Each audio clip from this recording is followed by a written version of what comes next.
Hello friends, आज की video के अंदर अपन सीखेंगे कि अभाज्य गुणनखंड विधि से अपन किसी भी संख्या का वर्गमूल कैसे निकालेंगे। तो आज का वीडियो बहुत ज़्यादा इम्पोर्टेंट है। जिन स्टूडेंट को अभाज्य गुणनखंड विधि से वर्गमूल ज्ञात नहीं करना आता या किसी भी संख्या के आपको अभाज्य गुणनखंड नहीं निकालने आते, तो उन सभी स्टूडेंट्स के लिए आज का वीडियो बहुत ज़्यादा इम्पोर्टेंट है। सबसे पहले मैं आपको बताऊंगा कि अभाज्य संख्याएं क्या होती हैं। जब हमें अभाज्य संख्याओं के बारे में पता होगा तभी अपन क्या कर पाएंगे, अभाज्य गुणनखंड किसी भी संख्या के ज्ञात कर सकते हैं। और इस अभाज्य गुणनखंड विधि से अपन किसी भी संख्या का वर्गमूल भी तभी अपन ज्ञात कर पाएंगे। तो सबसे पहले समझते हैं अभाज्य संख्या क्या होती है। यस, देखो, अभाज्य संख्या प्राइम नंबर ऐसी संख्या होती है जो केवल खुद या एक से ही विभाजित होती है। वह संख्या क्या होती है, अभाज्य संख्या होती है। यानी ऐसी संख्या जो या तो उसमें एक का भाग जाएगा। अब देखो, एक का भाग तो सभी संख्याओं में जाता है, केवल खुद से। यानी आपको ये चीज चेक करना होगा कि ऐसी संख्या जिसमें खुद का ही भाग जाना चाहिए, वह संख्या क्या होती है, अभाज्य संख्या होती है। अब मैं आपको बता दूं कि सबसे छोटी सम जो अभाज्य संख्या होती है वो कितना होती है, 2 होती है। यानी आपको कोई भी पूछे सबसे छोटी सम, अकेली एक संख्या ऐसी है जो सम है और अभाज्य संख्या, तो 2 से स्टार्ट हो रही है। 2 के बाद 3 एक ऐसा नंबर है जो खुद से भाग जाएगा। 5 में 5 का खुद का भाग जाएगा। 7 में 7 का भाग जाएगा। 11 में 11 का भाग जाएगा। 13 में 13 का भाग जाएगा। इस टाइप की जो संख्याएं होती हैं वो हमारे पास क्या होते हैं, अभाज्य संख्याएं होती हैं। तो आपको समझ में आ गया होगा कि अभाज्य संख्याएं कौन सी होती है। एक चीज और ध्यान रखो कि 1 से 50 के बीच में जो टोटल अभाज्य संख्याएं होती है वो कितनी होती है, 15 होती है। 1 से 50 तक की संख्याओं के बीच में अभाज्य संख्या कितनी होती है, 15 होती है। और अगर हमसे 1 के 100 के बीच में पूछा जाए कि 1 से 100 के बीच में कितनी अभाज्य संख्या होती है, तो हम कितना बताएंगे, 25 अभाज्य संख्या होती हैं 1 से 100 के बीच। तो चलो, आपको अभाज्य संख्या का मतलब समझ में आ गया। तो अब अपन जानते हैं कि अपन अभाज्य गुणनखंड कैसे निकालेंगे। यस, देखो, इस संख्या का हमें क्या ज्ञात करना है, वर्गमूल ज्ञात करना है। तो सबसे पहले आप क्या कर लो, ये संख्या नोट कर लो, 1225 आ जाएगा। इस टाइप का एक लाइन ड्रॉ कर देंगे, एक लाइन अपन ऐसे ड्रॉ कर देंगे। अब सबसे पहले अपन चेक करेंगे कि इसके अंदर किसका भाग जाएगा। अभाज्य संख्याओं का भाग देना है। देखो, मैंने अभी बताया सबसे छोटी अभाज्य संख्या 2 होती है, उसके बाद 3 आता है, उसके बाद 5 आता है, उसके बाद 7 आता है, उसके बाद कितना आता है, 11 आता है, फिर 13 आता है। इस टाइप से आते हैं। तो अभी चेक करते हैं कि कितनी संख्याएं जो हमारे पास क्या हो पाएंगी, भाग हो पाएंगी। देखो, सबसे पहले 2 का भाग नहीं जाता, क्योंकि आपको यहाँ पे विभाजकता के नियम का भी पता होना जरूरी है। तो मैं आपको बता दूं कि 2 का विभाजकता का नियम क्या होता है कि ऐसी संख्या जिसका इकाई अंक हमारे पास क्या आना चाहिए, 0, 2, 4, 6, 8 आने चाहिए। ये 5 अंक अगर किसी भी संख्या का इकाई अंक में आ रहे हैं तो उस संख्या को आप 2 से भाग दे सकते हैं, अदरवाइज 2 का भाग नहीं जाएगा। तो यहाँ पे 5 आ रहा है, 5 आपको यहाँ नहीं आ रहा है, इसका मतलब 2 का भाग इस संख्या में नहीं जाएगा।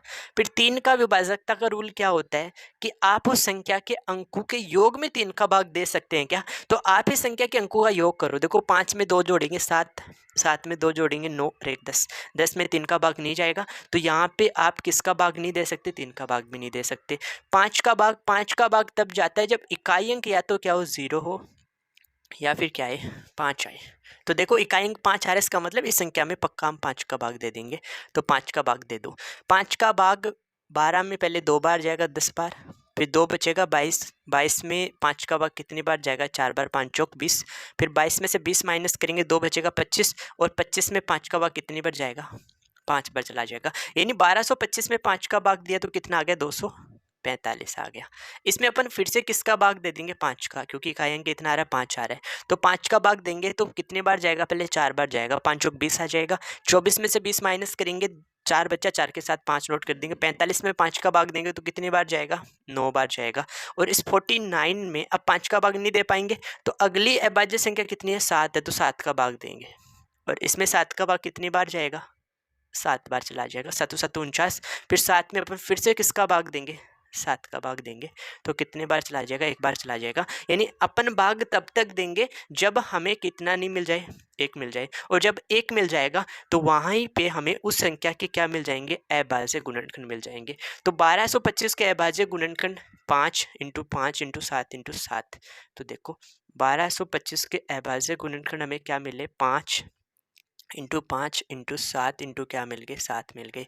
अब क्या करो, क्या के समान अंकों के दो दो के जोड़े बना लो। देखो 5 और 5 का एक जोड़ा बन जाएगा, 7 और 7 का एक जोड़ा बन जाएगा, और इन जोड़ों से एक संख्या लिखनी है। तो यहाँ से 5 लिखो और 7 लिखो। हमें क्या करना है, इस 1225 का वर्गमूल निकालना है। यही हमारे पास वर्गमूल आ जाएगा। 7 को 5 से गुना करोगे तो 35 अपना क्या आ जाएगा, आंसर आ जाएगा। यानी 1225 के अभाज्य गुणनखंड तो ये सब है। अब अपन वर्गमूल निकालेंगे तो समान अंकों के दो के जोड़े बना दो, और उन दो अंकों में से एक अंक आपको लिखना है। तो 2 5 में से 5 लिख लिया, 2 7 में से एक 7 लिख लिया, और 7 को 5 से गुना किया तो कितना आ गया 35। हमारा क्या आ जाएगा, इसका वर्गमूल भी आ जाएगा, और हमने अभाज्य गुणनखंड भी सीख लिए।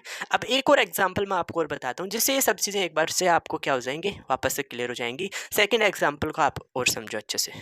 एग्जाम्पल नंबर 2 क्या दे रखा है, 12,544। इसके भी अपन सेम क्या करेंगे, अभाज्य गुणनखंड निकालेंगे। तो सबसे पहले अपन 2 का भाग देंगे, चला जाएगा, क्योंकि इकाई कितना आ रहा है, 4 आ रहा है।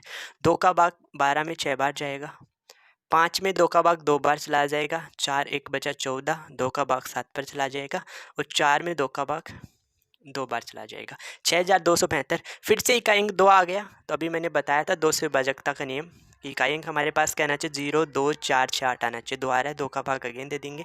6 में 2 का भाग 3 बार जाएगा, 2 में 1 बार चला जाएगा, 7 में 2 का भाग 3 बार जाएगा, 1 बचेगा 12, और 2 चीज़ कितना आ जाएगा, 12 आ जाएगा।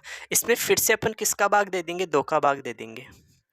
तो कितना आएगा, 2 एकम 2, 1 बचा 11, 2 पंजे 10, 1 बचेगा 13, 6 दूनी 12, 1 बचा, 13 में से 12 माइनस किया तो 6 नोट कर देंगे 16, और 8 दूनी 16 आ जाएगा।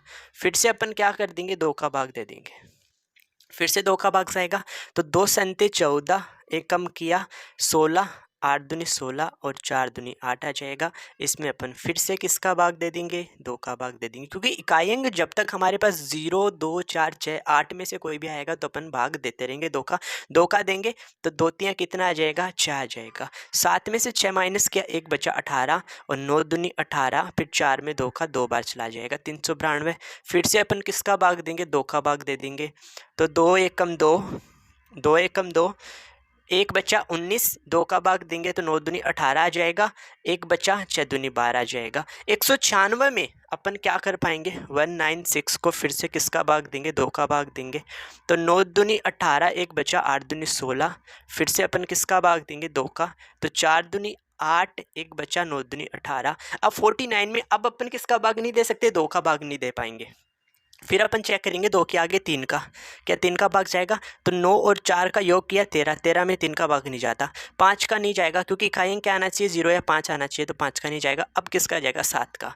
तो 7 का भाग कितनी बार जाएगा, 7 बार जाएगा। फिर वापस से 7 का भाग कितनी बार चला जाएगा, 1 बार चला जाएगा। तो ये जो आए हमारे पास 2 इंटू 2 इंटू 2, ये तो सब हमारे पास क्या है, अभाज्य गुणनखंड आए हैं। लेकिन हमें क्या निकालना है, इसका वर्गमूल निकालना है। तो आप समान अंकों के जोड़े बना दो। एक जोड़ा ये बन जाएगा, एक जोड़ा ये बन जाएगा, एक जोड़ा ये बन जाएगा, एक जोड़ा ये बन जाएगा, और एक जोड़ा ये बन जाएगा।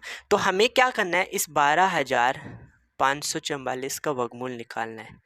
तो जितने भी जोड़े बने, इन सब जोड़ों से एक एक अंक लिख लो। इन दोनों जोड़ों से, इस जोड़े से आप एक अंक लिखेंगे, इंटू इससे भी आप एक अंक लिखेंगे, इंटू इससे भी अपन एक अंक लिखेंगे, इंटू इससे भी अपन एक अंक लिखेंगे, इंटू में क्या आ जाएगा, एक अंक यहाँ से लिख लेंगे। अब सबको गुना कर लो। देखो 2 दूनी 4, 4 दूनी 8, 8 दूनी कितना आ जाएगा, 16 आ जाएगा। और 16 को अपन किससे गुना कर लेंगे, 7 से गुना कर लेंगे। तो 7 चिगु 42, 2 4 बचा, 7 एकम 7 और 4 11, यानी 112 जो मिलेगा हमें, वो इस संख्या का क्या आ जाएगा, वर्गमूल आ जाएगा। तो आई होप आपको आज का वीडियो समझ में आ गया होगा कि कैसे अपन किसी भी संख्या के अभाज्य गुणनखंड निकालते हैं, और अभाज्य गुणनखंड विधि से अपन वर्गमूल कैसे निकाल लेते हैं। अगर आपको वीडियो समझ में आया तो आप इस वीडियो को एक लाइक ज़रूर करें, और चैनल पे पहली बार विजिट कर रहे हो तो आप अपने इस चैनल को ज़रूर सब्सक्राइब कर लें। Okay, thank you for watching video.